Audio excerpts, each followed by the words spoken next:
Neftçinin baş məşqçisi Samir Abbasov Azərbaycan Premyer Liqasının 30-cu turunda Zirəyə 4-2 hesabı ilə uduzduqları oyunu şərh edib.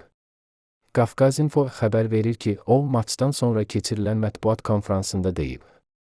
Dəfələrlə demişəm ki, problemlərimizi bilirik. Buna sual verirlər ki, biliriksə niyə düzəltmirik? Bu, çətin prosesdir. Həmin zaman həll olunmur. Təkcə bu oyundan danışmıram, hər oyunda olanları deyirəm. Bütün oyunlarda elə komponentlər var ki, dəyişə bilmirik. Hansı epizodla öndə olsaq da, nə qədər epizod yaratsaq da.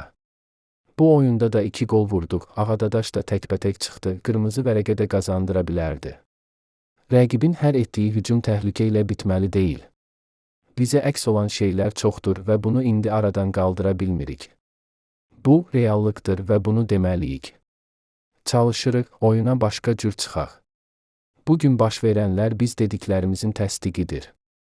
Birər-bir mübarizələrdə uduzuruq. Hər bir hücum qapımızda təhlükə yaradır. Bu da təkbətək mübarizədə uduzmağın nəticəsidir. Təkcə biz yox, statistika da bunu deyir. Özümüzə təsəlli olaraq kubok qalıb. Çox çətin bir oyuna gedəcəyik. Hazırda futbolçuların üzərinə düşüb olan problemləri daha çox qabartmaq istəmirəm.